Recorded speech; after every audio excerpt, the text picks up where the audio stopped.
Good morning, everybody. It's Monday morning, June 11th.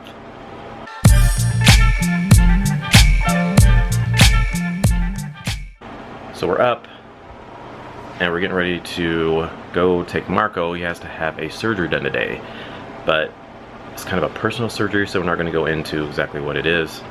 But he's a little nervous because he's never had a surgery before, so it's not major surgery. It's not major surgery, but he does have to be put out for it. And he'll be sore for a while afterwards, for like up to a week or two afterwards. It's in and out. In and out procedure. Yeah, but he'll be a little sore for a little while afterwards. I'm sure he'll have medication for it, pain meds and stuff like that, take for a while. But yeah, so we're getting ready to take him there in a few hours here. We're letting him sleep a little bit because he couldn't eat anything after midnight last night. But he can drink clear liquids up till 1 today. When he wakes up, he can just have clear liquids. To 12. Or like water or Sprite or something. Up till 12. Yeah. And then liquids. he can brush his teeth, but it has to be before 12. And the surgery's at 2. We've been meaning to have this. He's been having he was going to get this done quite a while ago, but then something happened. We had to cancel. That's when he went to that facility a while back, and then so we finally got it rescheduled. And it's at Children's Mercy, so you know how that is. It takes forever to get in if it's not a emergency. So yeah, it's been a while to get him back in. And then we had a little rough weekend with Marco this past weekend. He got in trouble and he got upset. He took off. He said he was going for a walk, but he never came back. He said he was going to go for a walk in the neighborhood, but he never came back. And he was gone all night. That was Friday night, wasn't it? At 8:30. Thursday. No, it was Thursday night. Thursday night at 8:30. Yeah. So what happened is he ended up going to his biological grandmother's house, and he stayed there. But then the next day, about 3 or 4. No, about 5 or 6. Yeah, something like that. She ended up bringing him back home. Him and his biological aunt brought him back home. They told him that he shouldn't have left like that because it was dangerous, because he had to walk on a highway. He had a friend drop him off close to their house, and then he walked the rest of the way on like a interstate highway to get to their house. And across a bridge over the river. Yeah, so and it's in a bad part of the neighborhood. Like someone could have shot him for his shoes that he had on. Part of the neighborhood. Like yes. That's the neighborhood he had to go through.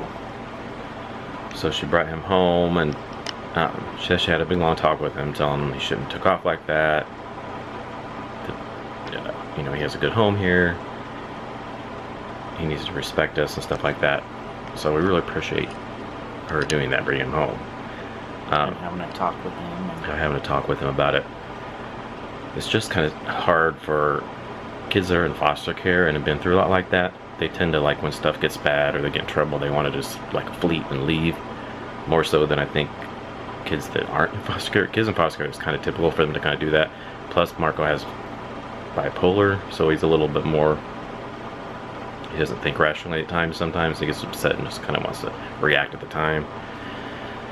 It's a little bit similar to like kids, I think, that might go through, that have divorced parents, and kind of, you know, if they get in trouble, they want to go to the other parent type of thing, you know. They think it'll be nicer from where they're at if they get in trouble and stuff like that. So his grandma also told him, if you run off and you come to my house again, she's going to do the same thing. She's going to bring him back. So every time he does it, she's just bringing him back where he belongs. So maybe that helps. So he has a lot of friends that have been talking to him. He has a girl at school that he's been talking to that he was starting to date, but then he got in trouble, so now he can't take her to the movies and stuff like that. Yeah. And all that. He calls her his girlfriend and stuff, but right. They haven't done a lot yet because he got in trouble right before school. He has his phone taken away because he had a D, basically, is what it escalated to. And he wasn't supposed to be playing his video games, but then we found out he was playing video games. Yeah, so. And then he lied to me about it when I asked, and then he got all mad because I was going to surprise him and take him to his girlfriend's for her birthday party. Well, when he was caught on his PlayStation, I was like, no, not now. Like, it's over now. Like, if you can't follow the rules, I'm not going to go the extra step for you. So you have to start following the rules if you want us to take the extra step. Yeah, he doesn't think he should be in trouble for getting a D. He thinks, he keeps saying that's passing. And we're like, yeah, it's passing, but it's not good. Most kids get in trouble when they get D's. Some kids we know get in trouble if they have C's. Yeah. So you're lucky we're, you know, he wasn't gonna be in trouble if he had C's. But D, you know. He was doing really good too. He had like almost all A's and B's, and then towards the end of the year, I don't know what happened. He got that D, and then he had like four C's and like only 2 A's, something like that. But I don't know what happened towards the end of the year. But here's the deal: if I would have seen him, or Brett would have seen him trying to study for this test, and he made a D, okay, you put the effort in, so I'm not gonna get after you because it was hard. But he didn't study, and then he missed a test. And so when he got the chance to take the test, he chose to watch a video on the laptop and not take the test in class. So therefore he made an F on the test. So therefore he got a D in the class. So that's what got him in trouble. Yeah, because we found that out. So anyway, so now we're just, hopefully he's, I guess from his friends talking to him and stuff and everything, maybe we're just hoping it doesn't happen again. But I mean, it's just a tricky situation because when they run off like that, then you feel like you don't want to, they can't just do these things and not get in trouble for it, but you feel like, okay, if they're in trouble, then they're going to get mad and they're going to run off again. But you can't just let them do stuff and not get in trouble for it. And he has to realize that we're only doing it for his good. We do it because we want him to be grow up to be a good person. We don't want him to just not try and flunk his classes, and you know, we want him to be, you know what I'm saying. We're trying to be good parents for him. We're doing this all for him, but he doesn't realize it sometimes. He thinks we're just being mean to him and not letting him do anything. And after his friends talked to him yesterday, there were like 3 of them that he talked to yesterday. And when he talked to the last 2, he got in the truck and he was crying. And I said, dry it up. I don't want to hear it. You put yourself in the situation, and you deserve to hear the truth, because they were telling him how stupid it was, how dangerous it was.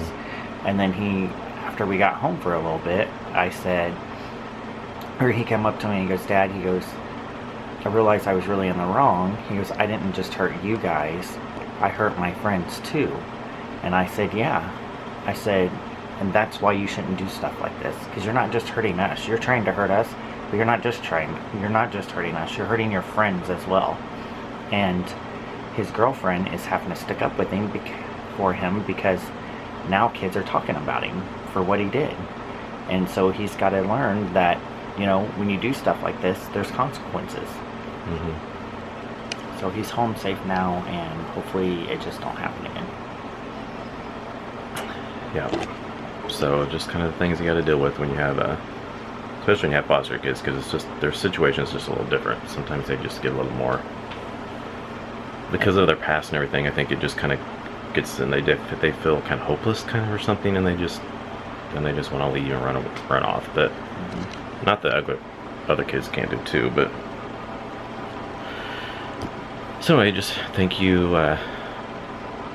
So anyway, just keep your prayers for Marco, that hopefully things work out with him. So now we're gonna get ready, finish getting ready. I just got a shower. I need to finish getting ready. Then we'll have to wake Marco up so we can head off to his surgery. Alright, so we're heading out, going to Children's Mercy. It's actually hospital, it's the hospital, right? In a quarter of a mile, turn left to US It's about 45 minutes south of where we live here, so we should be there right about 1 o'clock. So we made it here. It only took us about 32 minutes. We got here 12:47. We're supposed to be here at 1.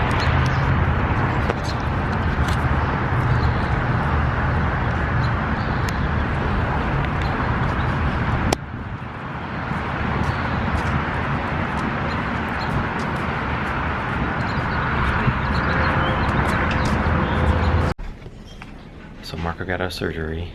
He did good, but he was dizzy, he said. He says he looks like an old granny. Why, because he got a blanket on you?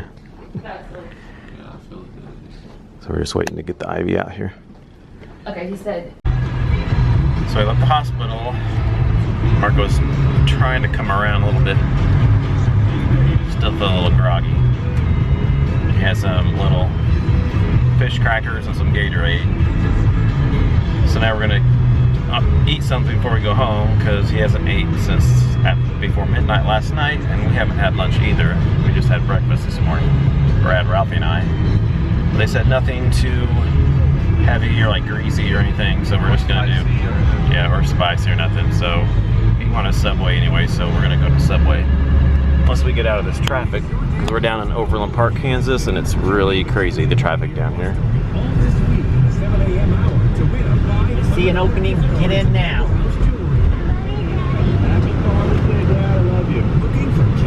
Feel like I'm driving in LA.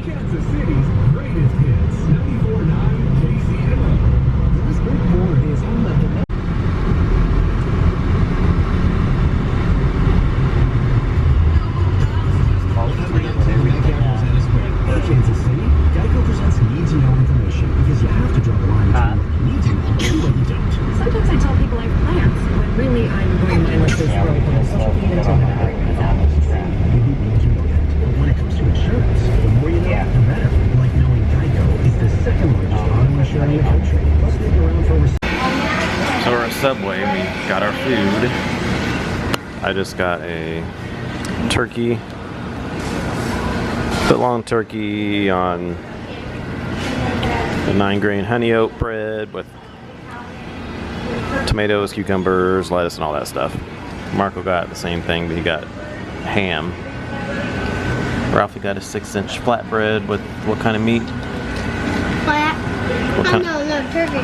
Turkey? Brad didn't get anything because they're all out of white flatbread. And he can't eat the regular bread because it hurts his braces. Like when I go to bite down through the bread and this meat and everything on it, I just can't do it, it hurts. But the flatbread's a little bit thinner so he can do it, but they're all out. So he's gonna have to, he said he'll stop and get something when we leave here. Alright guys, so we got home from Subway, and then we just kind of chilled for the rest of the evening. Marco took it easy, was kind of rested. We just watched TV and stuff, didn't really do much, so. But Marco's doing really good, doing much better. He's a little bit sore, but nothing too bad, so he's doing actually a lot better than we thought he was going to be, so no problems at all, doing really good. So that is good, he's doing good, and yeah, we'll check with him tomorrow, make sure everything's still doing good. He went to bed to get some rest, and Ralphie went to bed, Brad just went to bed, and I'm getting ready to go to bed here in just a minute. So we're gonna go ahead and end the vlog. So thanks for watching, please comment, thumbs up, subscribe if you're new, and we'll see you all in the next vlog. Good night.